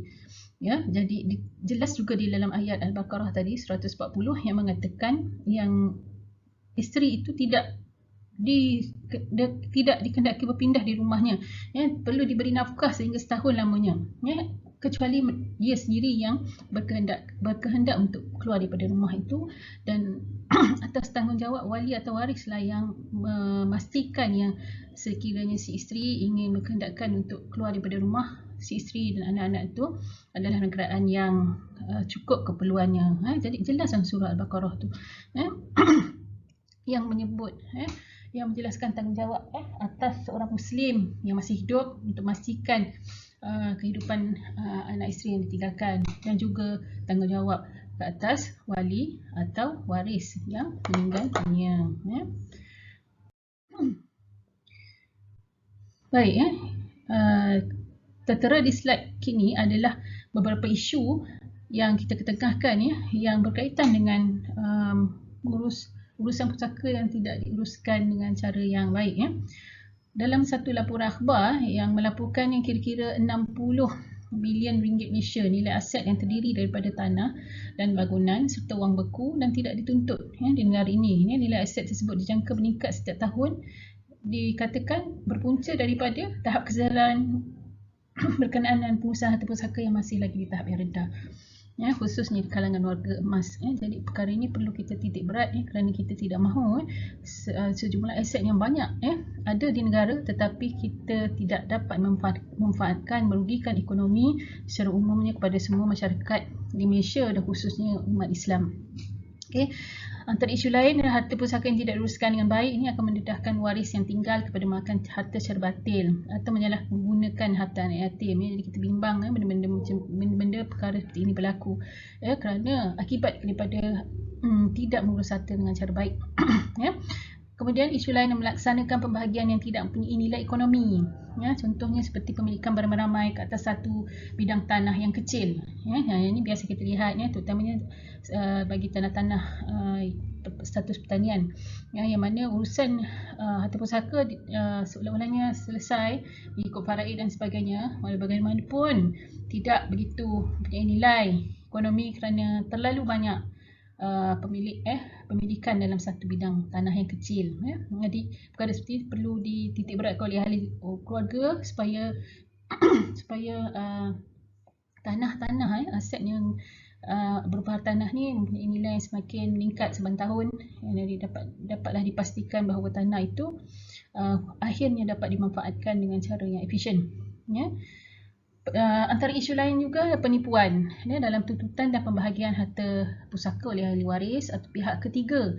Boleh berlaku juga di kalangan warga emas. Yang selalunya kes-kes yang begini adalah melibatkan warga emas. Jadi kita bimbang akan berlaku kesan yang berantai akibat daripada kes penipuan yang berlaku di kalangan warga emas. Yang tidak kita nafikan penipuan juga berlaku di kalangan belia, orang muda, tetapi kesannya terhadap pewasan harta pusaka adalah lebih ketara jika melibatkan warga emas. Dan seterusnya kita faham bahawa mengurus harta pusaka dengan baik ini adalah bertepatan dengan kehendak maqasid syariah, iaitu dipanggil sebagai hifzul mal. Yang dengan menjaga harta maka akan terjaga jugalah kehendak maqasid syariah lain seperti hifzul nafs, hifzul akal, dan disebabkan oleh itulah kita sebagai umat Islam perlu memastikan segala apa yang kita tinggalkan itu dapat diuruskan dengan baik kelak, insya-Allah. Okey, jadi ini kita datangkan beberapa implikasi dari sudut sosial, ekonomi dan undang-undang jika bila mana pusaka atau pusaka itu tidak diurus dengan baik. Okey, implikasi sosial ni kita boleh lihat daripada segi keuangan, pihak-pihak yang terlibat dengan penipuan, yang pihak-pihak yang terlibat dengan pengurusan wang atau harta secara tidak terurus, dia akan memberi kesan kepada ahli waris dan seterusnya. Ya, kemungkinan besar juga jika tidak dapat diurus, harta itu tidak dapat diurus secara baik, ya, kemungkinan akan berlaku juga kehilangan tempat tinggal dan sebagainya. Okey, balik dari segi ekonomi juga, ekonomi pula, seperti saya sebut sebentar tadi, ya, lambakan harta pusaka ni akan menyebabkan kerugian, ya, di pihak masyarakat Malaysia dan khususnya masyarakat Islam. Ekonomi tidak boleh dibangunkan dengan baik jika terlalu banyak sangat harta yang tidak diuruskan, beku atau dan sebagainya. Kemudian harta pusaka yang sudah lama tidak diuruskan, akan juga melibatkan tuntutan yang tinggi kerana urusan-urusan dokumentasi, urusan-urusan pencarian pengesanan waris yang terlalu lama akan melibatkan kos yang banyak. Okey, daripada segi implikasi undang-undang pula tuntutan yang rumit ini, yang disebabkan oleh pengurusan yang tidak baik ini, yang akan menyebabkan tuntutan harta pusaka yang berlapis. Dia akan merumitkan proses undang-undang itu sendiri. Okay, hartanah yang tidak dituntut dan terbiar boleh diambil balik oleh pihak berkuasa negeri. Clear, jelas di bawah Seksyen 46, 351 dan 352, di bawah Kanun Tanah Negara. Okay. So kami penulis mendatangkan juga faktor mengapa tidak urus pusaka dengan baik. Antaranya adalah pihak-pihak yang tidak memahami hukum dan konsep faraid, tidak tahu juga akan kepentingan untuk mengurus harta, ataupun tidak ada keperluan, merasakan tidak ada keperluan untuk mengurus harta pusaka tersebut, mungkin kerana anak-anak waris yang meninggal dunia tu kehidupan selesa dan punya harta sendiri, maka tidak berkeperluan untuk menguruskan harta yang telah meninggal dunia. Jadi perkara sini perlu diambil berat, membimbang jika ada sebenarnya waris yang memerlukan dan mempunyai hak ke atas harta yang tidak diuruskan tersebut. Antara faktor lain kekeliruan proses undang-undang dan tidak jelas peradaan mahkamah syariah. Perkara ini berlaku kerana ada juga pihak yang hendak membuat wasiat dan hibah di mahkamah syariah, sedangkan mereka boleh merujuk pada peguam syar'i ataupun badan-badan institusi swasta yang yang menyediakan perkhidmatan, menyediakan dokumen-dokumen tersebut, dan di mahkamah syariah hanyalah badan kuasanya adalah sahkan dokumen-dokumen tersebut untuk dibawa ke badan kuasa yang boleh mengeluarkan surat kuasa takbir harta pusaka. Dan faktor lainnya adalah bertelingkah. Pihak-pihak ni bertelingkah akibat salah faham dalam mengurus harta pusaka. Okey. Jadi mungkin pertelingkahan disebabkan pertelingkahan ataupun nak elakkan pertelingkahan berpanjangan, mungkin ahli keluarga tersebut elak untuk mengurus atau bercakap berkenaan dengan harta pusaka. Dalam konteks ini perlulah diambil orang tengah yang mampu untuk meneraikan kerumitan dan kesulitan dihadapi oleh ahli keluarga tersebut, supaya harta pusaka yang mempunyai hak-hak di dalamnya, waris yang berhak dapat diuruskan dengan baik. Okey, ini adalah kita bawakan contoh kes penipuan harta tanah, yang mana kita boleh tengok dalam kes-kes ini, kita nampak penipuan dia berlaku dengan ahli keluarga terdekat ataupun oleh orang yang kenal dekat dengan kita. Contohnya ada kes 2 dan kes 3 tu dijalankan penipuan oleh pihak peguam. Jadi orang yang kita berikan amanah dan percaya tidak amanah. Jadi berlaku benda ni, boleh berlaku dan telah pun berlaku. Jadi akibat langsung daripada kes penipuan hartanah ialah pemilik akan kehilangan tanah kerana mereka kepada pemilik yang baru. Dalam istilah undang-undangnya kita panggil pembeli suci hati, bona fide purchaser, melalui prinsip hak milik, iaitu prinsip indivisibility of title yang terpakai di bawah undang-undang kita. Jadi secara langsungnya dia akan memberi impak kepada kehilangan hak untuk mewarisi oleh ahli-ahli waris yang tinggal. Baik, ini pula adalah berkenaan dengan bidang kuasa institusi perundangan urus harta pusaka. So di Malaysia kita boleh tengok ada 4 bidang kuasa. Mahkamah Tinggi Sivil, pembahagian pusaka kecil JKPTG, Amanah Raya Berhad dan juga Mahkamah Syariah. Jadi bidang kuasa ini ada tertakluk kepada jenis pusaka yang ditinggalkan oleh si mati dan juga jumlah nilai harta pusaka si mati. So kalau kita boleh tengok tu di Mahkamah Tinggi Sivil, jumlah nilai harta pusaka mestilah melebihi 2 juta atau harta pusaka terdiri daripada harta ahli saja atau tak ahli saja atau bukan kedua-duanya. Bagi di bahagian pusaka kecil pula, jumlah harta nilai pusaka tidak melebihi 2 juta, terdiri daripada keseluruhan atau sebahagian daripada harta ta'alih. Bagi amanah raya pula, hanya harta alih dan nilainya mestilah kurang daripada RM600,000 Malaysia. Bagi mahkamah syariah, bidang kuasa adalah berkenaan dengan urusan pengeluaran sijil perwarisan atau dipanggil sijil faraid bagi pembahagian harta pusaka umat Islam dan juga penentuan isu harta pusaka Islam seperti wasiat, hibah dan wakaf. Jadi tuan-tuan boleh baca sedikit rinci dalam artikel kami. Okey. Oleh itu kami berkait dengan apa yang telah dibentangkan sebelum ini. Jadi kita menggariskan beberapa cadangan daripada beberapa aspek. Aspek pertama adalah aspek pendidikan dan kesedaran awam. Jadi kami mencadangkan agar supaya diadakan kursus-kursus berkenaan pengurusan harta di Masjid Surau melalui ceramah, kempen, melalui media massa dan juga media sosial supaya tingkat kesedaran awam ini dapat meningkat dengan baik dari semasa ke semasa. Kami juga mencadangkan sesi penerangan berkenaan pengurusan harta perlu didedahkan kepada pegawai-pegawai kerajaan yang bakal bersara tapi sudah bersara. Jadi dimasukkan sebagai modul dalam kursus-kursus yang mereka hadiri. Jadi bagi bakal pesara bukan hanya perlu diberi persediaan untuk melalui hari-hari persaraan, bahkan persediaan mengurus harta semasa hidup sebelum meninggal dunia juga sama penting. Kami juga mencadangkan diadakan pusat khidmat nasihat setempat di peringkat DUN bagi kemudahan dan akses nasihat percuma kepada masyarakat tempat dalam membantu pengurusan harta pusaka.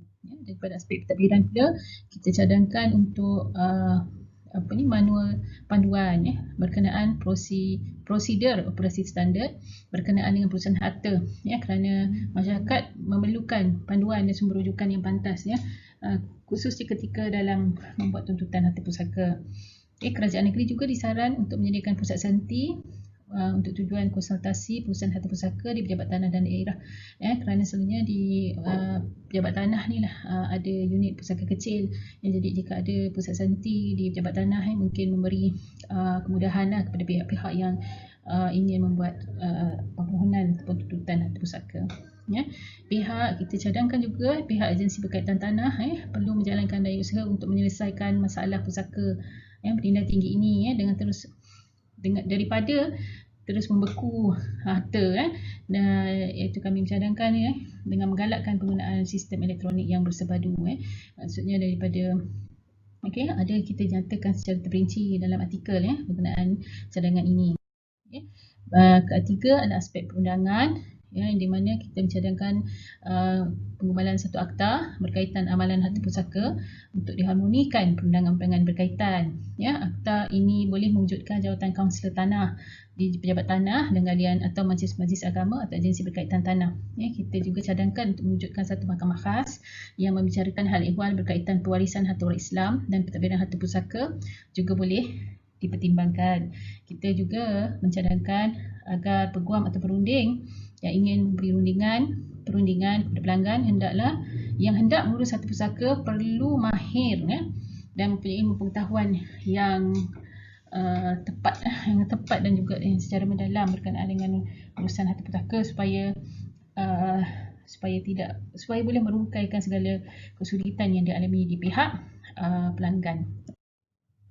Baik, sebagai penutup kita melihat akan kepentingan perancangan harta pusaka semasa kita masih hidup dalam memastikan kesejahteraan diri dan juga kebajikan ahli waris khususnya di kalangan warga emas seperti mana yang kita sebut tadi dokumen seperti hibah, wasiat, wakaf perlulah diuruskan semasa kita masih hidup agar pengesahan dan pendaftaran boleh dilakukan supaya di esok hari masa kita tak ada nanti tidak berlaku sebarang bantahan oleh ahli-ahli waris yang lain. So dokumen kita tu pastikan dokumen yang jelas dan lengkap supaya tidak ada berlaku sebarang penentangan. Dalam mencapai perusahaan yang baik ini, mypusaka.info membina satu model yang digagaskan oleh pengasas sendiri, iaitu Tuan Kamarul Azman bin Mustafa Kamal, yang menggariskan 7 langkah lengkap yang dalam menguruskan harta pusaka. 5 darinya adalah langkah perancangan semasa hidup dan dibuat oleh pemilik harta, dan 2 langkah lagi adalah pengurusan harta pusaka dan dilaksanakan oleh waris kondisi mati. 5 langkah perancangan tersebut, pertama, faham hukum faraid, waris faraid. Kedua, membuat perancangan, membuat hasrat perancangan. Ketiga, melantik wasi. Keempat, membuat dokumen bertulis. Dan kelima, dana pantas. Manakala 2 langkah urus pusaka ialah muafakat waris dan proses urus harta pusaka. Jadi mungkin dah boleh sikit sebanyak boleh bantu kita lah dalam dalam urus harta pusaka, sementara harta kita sebelum jadi harta pusaka. Baik, buat akhirnya inginlah saya nyatakan di sini bahawa peranan bidang kuasa Mahkamah Sivil dan juga Mahkamah Syariah dalam pengurusan harta pusaka masyarakat Malaysia, khususnya orang Islam, itu sangat penting sebenarnya. Walaupun terdapat masih banyak lagi isu, konflik dan kelumpangan undang-undang, tapi kita fikirkan yang kesemua ini masih boleh diperbaiki lagi dari semasa ke semasa. Berdasarkan dalam cadangan kami tadi pun, kami ada cadangkan juga beberapa cadangan ke arah untuk memperbaiki proses-proses yang masih lagi memerlukan pembaikan tersebut. Jadi dalam usaha untuk memastikan yang apa yang kita usahakan ini bertepatan dengan kehendak maqasid syariah, iaitu dalam memelihara harta, justru kita perlulah bersama-sama memantapkan diri kita, membekalkan mengisi diri kita, membekalkan diri kita dengan segala bentuk ilmu pengetahuan berkenaan dengan pengurusan harta pusaka. Kita juga harus cakna negara tua 2030, yang mana kalau mengikut hasil penyelidikan bahawa pada tahun tersebut angka warga tua tu adalah tinggi berbanding dengan rekod sekarang. Jadi kitalah itu yang di umur panjang, kitalah yang akan berada ketika itu, dan kitalah pada masa itu yang perlu cakna dan faham serta memiliki kesedaran tinggi, khususnya dalam perancangan pewarisan harta dan urus pusaka, insya-Allah. Dengan itu saya akhiri dengan wabillahi taufiq wal hidayah. Wassalamualaikum warahmatullahi wabarakatuh. Terima kasih. Assalamualaikum warahmatullahi wabarakatuh. Alhamdulillah wassalatu wassalamu ala asyrafil anbiya'i wal mursalin sayyidina Maulana Muhammad wa ala alihi wa ashabihi ajma'in. I would like to take this opportunity to thank the organizer, International Seminar on Sharia and Law 2020, for accepting our paper, Child Marriage, Sharia and Civil Family Law Perspective. And I would like also to take this opportunity to thank all my colleagues, Dr. Muallimin Muhammad Shadid from Faculty of Sharia and Law, University of Science Islam Malaysia, and also Dr. Haji Muhammad Ismail bin Haji Muhammad Yunus from Muhammad Ibrahim Kuliah of Laws, International Islamic University of Malaysia, and the last but not least, Sister Nurliana Shahira binti Bahali from Faculty of Sharia and Law, University of Science Islam Malaysia. Thank you very much. As for the introduction, basically, if you are talking about child marriage in Malaysia, it's not something new. It's basically been practiced by Muslim and non-Muslim alike since 1947. It was recorded around 42% of children between the age of 15 to 19 were actually getting married. So there are also other evidence showing that around 15,000 girls were married before the age of 15 as October 2010. And there are also data showed that there were 5,215 cases of marriage of non-Muslim female children aged between 16 to 18 years old from 2005 to October 2015. So according to Department of Sharia Judiciary of Malaysia, it was recorded that 6,584 cases of marriage among Muslim children from 2011 to October 2016. Surprisingly, in the year 2019, a total of 5,362 applications that are related to child marriage were recorded at the Department of Sharia Judiciary Malaysia. And as a result, child marriage has become a very, hot issue, major issue in the media. The increase of pedophilia cases, sexual crimes, child abuse have made, the marriage of minors, and explosive issues that have been debated by various parties. And child marriage is also seen by some of the scholars and activists as form of oppressions against child rights and denying his or her opportunity to determine the course of their life as adults. Now we go for definition. Now we are going to discuss about definition of child according to Islamic and civil perspective. So according to the Arabic point of view, child is called as-sabi or as-saghir or as-sighar for the plural. So in terms of terminology, a child is a trait associated with human being from birth to puberty, according to Ibn Manzur. This means that a person can be interpreted as an adult after reaching the age of puberty. Now we are going to discuss about how to determine puberty and the age of puberty. So basically, children are different in nature. Some of them maybe reach the age of puberty as early as 10 and 14 for girls, and between age of 12 and 16 for the boys. So basically, there's no issue to determine whether or not a child has reached the age of puberty or if there are signs of the age of puberty. The issue is only when there are no signs of puberty. So according to a majority of scholars like Shafi'i, Hanbali, Abu Yusuf, Muhammad from the school of Hanafi, and also Ibn Qudama, the age of puberty, in the case of no signs present, so in the case of no sign present, so a male is considered as reaching the age of puberty when he reaches 15 years old. So basically, this opinion is based on the hadith which is narrated to Ibn Umar.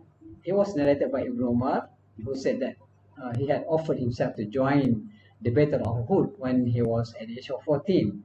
However, the Prophet ﷺ did not accept it. I mean, the Prophet ﷺ rejected him and refused him from getting involved in this Battle of Uhud, and he then came back at the age of 15 to join the Battle of Khandaq, and the Prophet ﷺ granted him. However, according to Maliki, the age of puberty basically is 18 years old. And Imam Abu Hanifa also, one of his narrations stated that the age of puberty for male is 18 years old and for female is 17 years old. Now, we go for the discussion of the age of puberty versus age of majority. Basically, in Sharia law, there is no difference between age of puberty and the age of majority.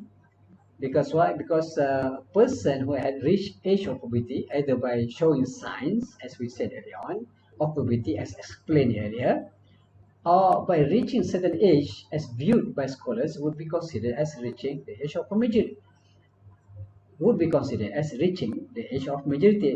Therefore, he or she will be responsible in any acts carried out by them. So there is consensus among Muslim scholars that a person, when he or she had reached the age of puberty or below, he or she is fully responsible to carry out all the duties, including believing in all pillars of Iman, performing all pillars of Islam, and abstaining from all prohibited acts.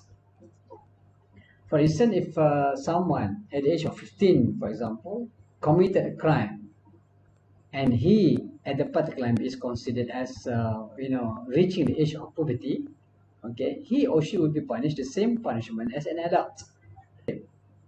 This is due to the fact that it was not found in any type of crime in Islamic law that makes maturity or rushd as one of the conditions to punish the offender. So basically, it is sufficient to punish the offender when he or she had reached the age of puberty during the commission of a crime. However, according to civil law, if a person at the same age as above, which is 15 years old, committed a crime, he or she will not be liable for punishment as an adult, as he or she did not reach the age of majority. So, according to Age Majority Act 1971, it stated that subject to Section 4, the minority of all males and females shall cease and determine within Malaysia at the age of 18 years, and every such male and female attaining the age shall be the age of majority. Now, if you look at the minimum age of marriage in Sharia law and civil law in Malaysia, it stated that according to Law Reform Marriage and Divorce Act 1976, it provides that for matters relating to marriage and divorce for non-Muslim, according to this act, a marriage is not lawful if a man is under 18 years old and 16 years old for a woman. Now we go for underage marriage according to Muslim scholars. So basically, Muslim scholars have different opinion. Some of them accept underage marriage, and some of them, refuse to accept it or did not accept, the underage marriage for some reason. Now, first we go to the discussion about the scholars who accept underage marriage. So some scholars, in the opinion that underage marriage is basically legal and is totally acceptable, and it's been practiced in the Prophet ﷺ, the time of the Prophet ﷺ, and until now. And the reason, or their opinion are based on the following. Among others, child marriage is basically allowed according to majority of jurists based on the ayah of the Quran, or the verse of the Quran, which Allah SWT says in the Quran, وَأَنْكِحُوا الْأَيَامَ مِنْكُمْ وَالصَّالِحِينَ مِنْ عِبَادِكُمْ وَإِمَائِكُمْ Marry those of you that are single, whether men or women, and those of your male and female slaves that are righteous. So the word al-ayama in the verse basically referred to unmarried women, whether they are children or adults. Therefore, based on this verse, both female, whether they are adult, whether they are a child, is basically permitted to enter into marriage without any restriction according to Sharia law. In addition, child marriage also is allowed based on the hadith of the Prophet ﷺ. The Prophet ﷺ was married to Aisha radiallahu anha, who was only 6 years old and lived with the Prophet ﷺ when she was 9 years old. And companions such as Ali bin Abi Talib, Urwah bin Zubair, and Abdullah ibn Mas'ud also, practice this type of marriage, according to Dr. Walbah Zuhairi. So based on the verses that we just read just now, there are two situations that describe the period of iddah for a woman. Referring to the verse, iddah for a woman who has lost a period, which stopped the period, or a woman who does not menstruate at all. It is 3 months. The word wallahi lam yahid is in the ayah refers to the young child, which is as-saghira according to Al-Qurtubi. Therefore, the fuqaha who accept the child marriage are actually based their opinion on the verse of Quran.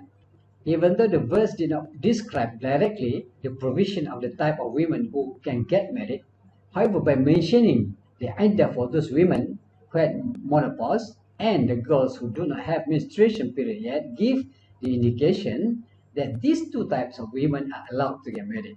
So it's also an acceptable custom. And another reason why marriage is legal according to this opinion is because marriage is accepted as a custom since the Prophet time, sallallahu alaihi wasallam, and also until nowadays. However, there are scholars who are against the child marriage, and the reason is basically they said that the hadith that saying the Prophet ﷺ was married to Aisha radiallahu anha, who was 6 years old and lived with the Prophet ﷺ when she was 9 years old, is reserved for the Prophet ﷺ only. So which means that hadith cannot be practiced or cannot be implemented to other people other than the Prophet ﷺ and not for his people. So same as the law that allows the Prophet ﷺ to practice polygamy, for example, with more than 4 wives, which are also reserved for him. This is according to Ibn Hazm. So in addition, Allah SWT says in the Quran, in Surah An-Nisa, verse 6, وَابْتَلُوا الْيَتَامَى حَتَّى إِذَا بَلَغُوا النِّكَاحَ فَإِنْ آنَسْتُم مِّنْهُمْ رُشْدًا فَادْفَعُوا إِلَيْهِمْ أَمْوَالَهُمْ وَلَا تَأْكُلُوهَا إِسْرَافًا وَبِدَارًا أَن يَكْبَرُوا ومن كان غنيا فليستعفف ومن كان فقيرا فليأكل بالمعروف فإذا دفعتم إليهم أموالهم فأشهدوا عليهم وكفى بالله حسيبا. What can be understood from the verse is that the sign of the end of a child's age is when he reaches the age of maturity or rushd. So if the child's marriage is valid before they reach the age of maturity or rushd, then the meaning of this verse does not carry any meaning. Furthermore, this verse explains that a child needs a caregiver who manages his property until the child reaches a mature age and level of thinking so that he can distinguish everything, whether it brings good or harm to them. Furthermore, underage marriage is considered as a dangerous practice and it is harmful to children and even to family institution and national development. Children are an asset to the country that needs to be given opportunities and space in improving self-development through education and the opportunity to make choices and decisions about their lives when they grow up. And therefore, underage marriage is seen as less practical to be practiced by society today in line with differences of thought as well as culture and lifestyle. The scholars of this group question about the authenticity of the hadith of Aisha radiallahu anha. These reports may be noted that the compiler of the books of hadith did not apply the same stringent test when accepting report relating to historical matters as they did before accepting report relating to the practical teaching and law of Islam. This is the opinion by Akram As-Saidi. Now we look at the factor that lead to underage marriage. According to researchers, basically it is very clear that poverty is considered as the main cause of child marriage. Okay, so basically child marriage is something which is very common in the world, happening in the world poorest countries, and is often concentrated among the poorest household within those countries. For example, if we look at the Arab states, it reveals that the highest rates of child marriage are seen in the poorest countries like Yemen, Sudan, Somalia, which the annual per capita incomes in 2012 were less than 1,600 US dollars. Where, however, when we look at these other countries, the wealthiest other countries such as Qatar, UAE, and Oman, for example, where the annual capital income in 2012 was more than 21,000, the child marriage was zero. The other factor is also social factor. So social factor is also one of the reasons why underage marriage had become very popular among the parents. If you look at the statistic from the National Registration Department, it was recorded that more than 257 birth certificates that were registered without a father's name in 2000 to 2008. So children were born without fathers. I mean, they were born basically outside of their marriage. On average, almost 2,500 cases of illegitimate children were recorded every month, or almost 84 cases daily. Subhanallah. This is so dangerous. So this, among other reasons, also why the father, for example, the parent, force their children to get married to cover up, what happened for their children. So now we look at this, the implication of underage marriage. There are many implications. Basically, child marriage, for example, can cause various implications on the children physically, mentally, emotionally, and socially. And also the practice of child marriage limit the children's educational development. Child brides also face harrowing medical risks, including sexual transmitted diseases, low infant mortality rates, and complications during pregnancy and childbirth that can result in death.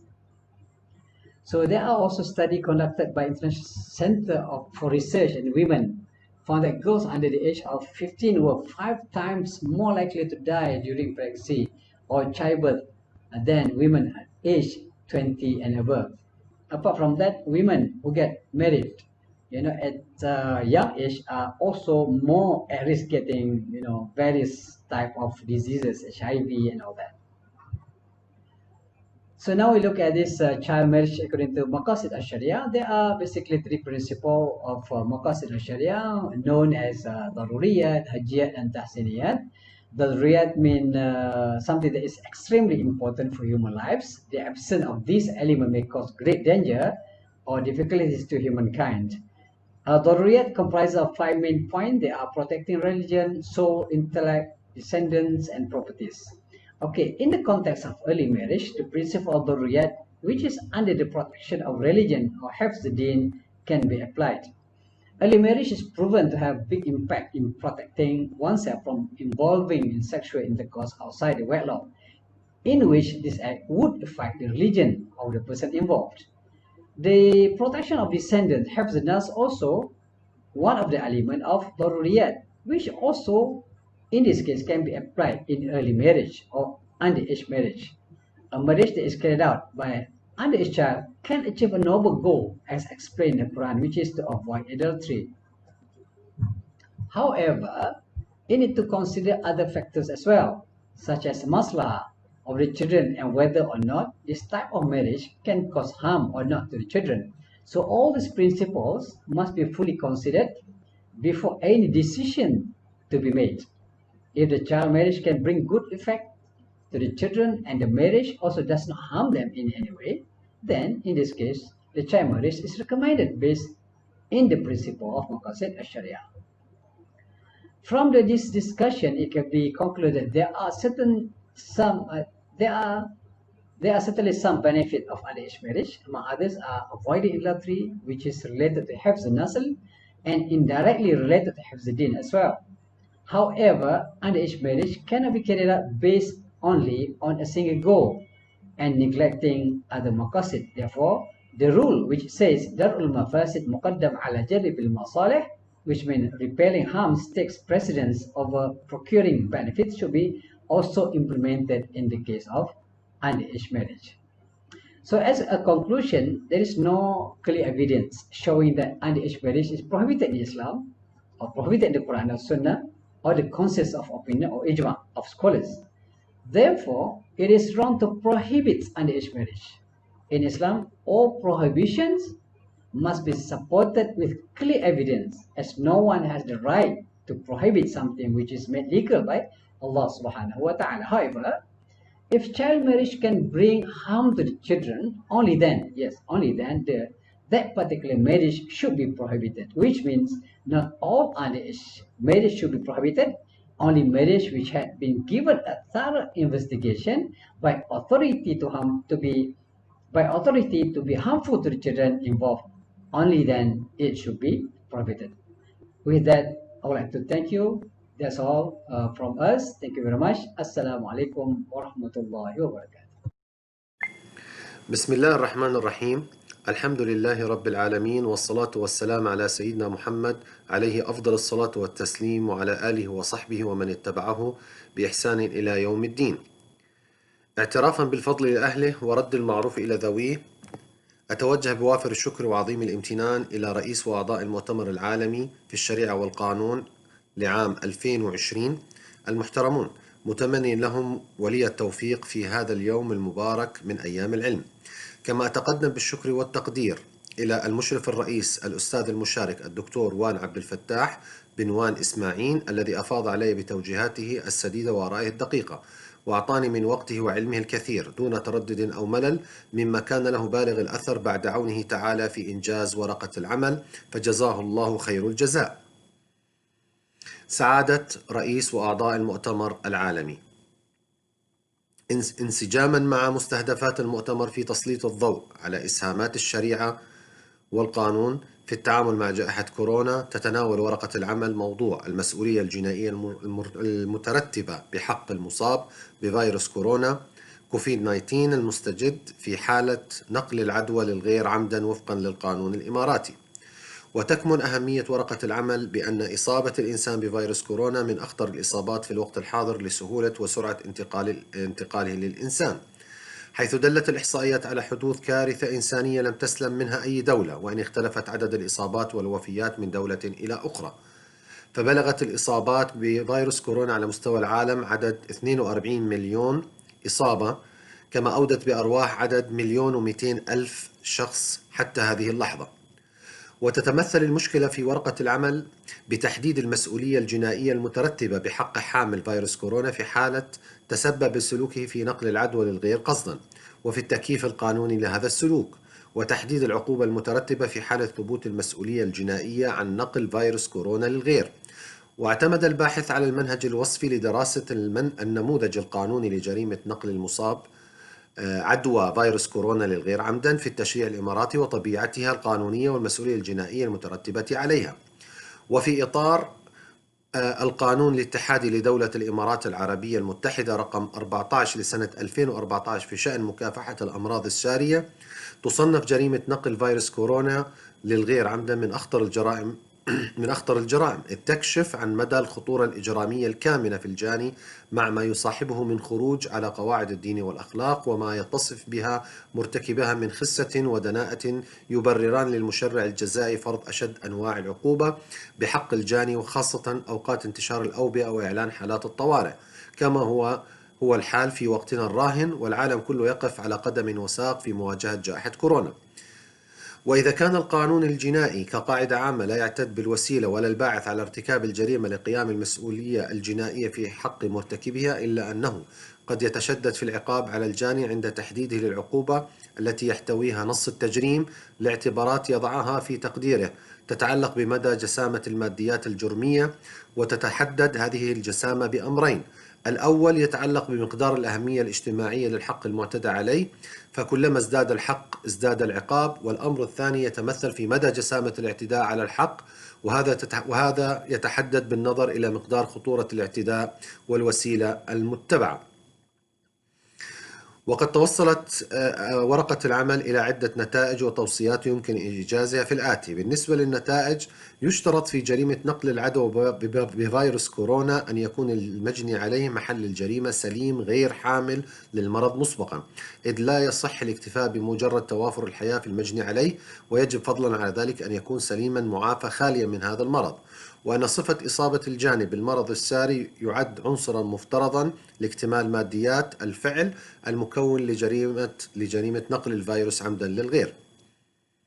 كذلك أن قيام شخص سليم لا يحمل فيروس كورونا بنقل هذا الفيروس إلى شخص آخر لا تتوافر في حقه المسؤولية الجزائية في النموذج القانوني لجريمة نقل فيروس كورونا إلى الغير عمدا المنصوص عليها في قانون مكافحة الأمراض السارية، وذلك لعدم توافر صفة الإصابة بالفيروس لديه، وإن كان يمكن معاقبته طبقا للقواعد العامة بجريمة الاعتداء على سلامة جسم الغير بحسب الأحوال. أضف إلى ذلك بأن الركن المعنوي في جريمة نقل عدوى فيروس كورونا للغير عمدا يتوافر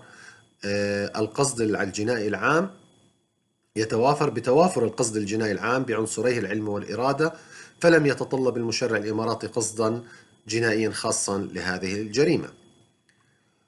أما بالنسبة للتوصيات، فإن نقترح على المشرع الإماراتي تعديل المادة 34 من القانون الاتحادي رقم 14 لسنة 2014 في شأن الأمراض السارية لتشمل التجريم والعقاب أي شخص يتعمد نقل المرض الساري سواء كان مصابا به أم غير مصابا. وكذلك نرجو من المشرع الإماراتي التدخل بإضافة تجريم الصورة الغير عمدية لجريمة نشر العدوى بالأمراض السارية عموما في قانون مكافحة الأمراض السارية، وعلى أن تكون العقوبة أخف وطأة منها في الجرائم العمدية سيرا على هدى خطته في قانون العقوبات الاتحادي في التفرقة بينهما حتى لا يفلت متهم من العقاب. وأخيرا نقترح على المشرع الإماراتي تعديل المادة 39 من قانون الاتحاد رقم 14 لسنة 2014 في شأن الأمراض السارية بأن يجعل عقوبة السجن والغرامة وجوبيا، أو يوجب عقوبة السجن ويجعل الغرامة تخييرية لجسامة الفعل وخطورة الجاني. وأخيرا أرجو وأسأل الله التوفيق، فإن كان في عملي خير فبعون الله وفضله، وإن كان غير ذلك أرجو الله ألا أحرم أجره. وآخر دعوانا أن الحمد لله رب العالمين. بسم الله الرحمن الرحيم. الحمد لله رب العالمين الذي أمر بالعدل في كل شيء وجعله من أسمائه الحسنى وصفة من صفاته العلى، والصلاة والسلام على خاتم الأنبياء والمرسلين نبينا وسيدنا محمد عليه أفضل الصلاة والتسليم، وعلى آله الطيبين الطاهرين، وعلى أصحابه الغر الميامين، ثم أما بعد. معكم أخوكم يعقوب مصطفى محمود صالح من المملكة الأردنية الهاشمية، طالب في جامعة العلوم الإسلامية الماليزية، كلية الشريعة والقانون، تخصص دكتوراه الفلسفة في القانون، من مواليد 1971. أعمل حاليا بوظيفة مستشار قانوني في وزارة الداخلية بدولة الإمارات. بداية واعترافا برد الفضل لأهله ورد المعروف إلى ذويه، أتوجه بوافر الشكر وعظيم الامتنان إلى رئيس وأعضاء المؤتمر العالمي في الشريعة والقانون للعام 2020 المحترمون، متمنيا لهم ولي التوفيق في هذا اليوم المبارك من أيام العلم. كما تقدم بالشكر والتقدير إلى المشرف الرئيس الأستاذ المشارك الدكتور وان عبد الفتاح بن وان إسماعيل، الذي أفاض علي بتوجيهاته السديدة وآرائه الدقيقة، مما كان له بالغ الأثر بعد عون الله تعالى في إنجاز ورقة العمل، فجزاه الله خير الجزاء. سعادة رئيس وأعضاء المؤتمر العالمي في الشريعة والقانون المحترمون، انسجاما مع مستهدفات المؤتمر في تسليط الضوء على إسهامات الشريعة والقانون في التعامل مع جائحة كورونا، تتناول ورقة العمل موضوع أثر جائحة فيروس كورونا على ممارسة الحريات والحقوق والواجبات العامة وفقا للدستور الإماراتي للعام 1971. وتتمثل أهمية ورقة العمل في أن جائحة فيروس كورونا باتت تشكل خطرا كبيرا على الصحة العامة على المستوى الوطني والدولي، الأمر الذي أجبر معظم دول العالم ومنها دولة الإمارات إلى إعلان حالة الطوارئ، خاصة عقب إعلان جائحة فيروس كورونا بأنه وباء عالمي، وأجبر على اتخاذ مجموعة من الإجراءات الضرورية التي تفيد وتقيد من ممارسة حقوق وحريات الأفراد. فورقة العمل تهدف إلى بيان شرعية هذه الإجراءات والتدابير في ضوء مكافحة جائحة فيروس كورونا، وتتركز المشكلة الرئيسية في إبراز الإجراءات الوقائية المتخذة في دولة الإمارات ومدى تأثيرها على حقوق وحريات الأفراد، وذلك من خلال تسليط الضوء عليها وتحليلها وبيان ضوابطها وأحكامها الدستورية واستعراض تداعياتها أثناء مكافحة فيروس كورونا. وبالتالي يتجسد التساؤل الرئيس لورقة العمل بكيفية تحقيق التوازن بين واجب الدولة في المحافظة على الصحة العامة وحماية حق الأفراد في ممارسة حقوقهم وحرياتهم وفقا لأحكام الدستور، وكيفية ضمان ممارسة الأفراد لحقوقهم وحرياتهم في معرض مواجهة ومكافحة فيروس كورونا. وما هي أبرز الإجراءات التي فرضتها دولة الإمارات أثناء مواجهة فيروس كورونا، والإجراءات التي اتخذتها في إطار حماية حقوق الفئات الأكثر عرضة لخطر الإصابة بفيروس كورونا؟ ولتحقيق أهداف البحث، اعتمد الباحث على المنهج الوصفي للوقوف على جميع جوانب المشكلة لبيان شرعية الإجراءات والتدابير الاحترازية والوقائية المتخذة في مكافحة جائحة كورونا ومدى تأثيرها على الحقوق والحريات الأساسية المقررة للأفراد. إن حالة الطوارئ الصحية تعد ظرف استثنائي غير عادي تقررها الدولة عندما يتهدد أمنها ونظامها العام بسبب خطر داهم تتعرض له نتيجة لظروف داخلية أو خارجية تحل بها، ومنها على سبيل المثال انتشار وباء جائحة فيروس كورونا. وفي مثل هذه الظروف تعجز الدولة عن مواجهتها بالإجراءات والقوانين العادية، فتتخذ إجراءات وقوانين تخضع لقواعد استثنائية يترتب عليها تقييد أو تعطيل الحقوق والحريات العامة. وكذلك يترتب على إعلان حالة الطوارئ الصحية ضرورة مواجهتها بقوانين وإجراءات استثنائية خاصة تفرض قيودا على حقوق الإنسان كالحق في التعبير والتنقل والتجمع للتصدي لمختلف الأوضاع الغير متوقعة التي تهدد سلامة وأمن الأفراد وممتلكاتهم والاستقرار السياسي والاقتصادي للدولة. وإذا كانت حالة الطوارئ الصحية باعتبارها نظام قانوني استثنائي يؤدي تطبيقه إلى تضييق ممارسة الحقوق والحريات العامة ومنح السلطة التنفيذية صلاحيات واسعة لا تتوفر لديها في الحالات العادية، وبالتالي يدخل في هذا الإطار والسياق برنامج التعقيم الوطني الذي قررته حكومة دولة الإمارات المتحدة لمواجهة جائحة فيروس كورونا.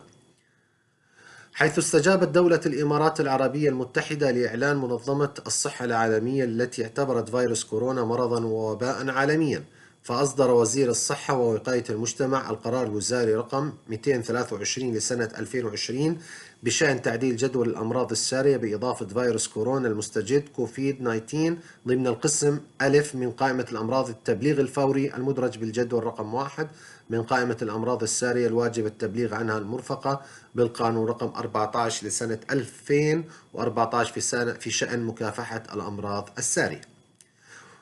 وأفضل طريقة للوقاية من مرض فيروس كورونا هي اتباع الإرشادات والتدابير الوقائية والالتزام بها، لا سيما البقاء في المنزل وعدم الخروج إلا عند الضرورة، والمحافظة على التباعد الاجتماعي المسافة المجتمعية بما لا يقل عن من متر إلى مترين، والالتزام بالإجراءات الوقائية اللازمة الموصى بها للوقاية من العدوى، علما بأنه لا يوجد علاج مضاد محدد وموصي به لعدوى فيروس كورونا المستجد، ويجب أن يتلقى الأشخاص المصابون بالمرض رعاية دائمة لعلاج الأعراض. لذا أجبرت معظم دول العالم ومنها دولة الإمارات إلى إعلان حالة الطوارئ، خاصة عقب إعلان جائحة فيروس كورونا بأنه وباء عالمي، واتخاذ مجموعة من الإجراءات الضرورية التي تقيد الأفراد في ممارسة الحقوق والحريات وحريات الأفراد المقررة لهم.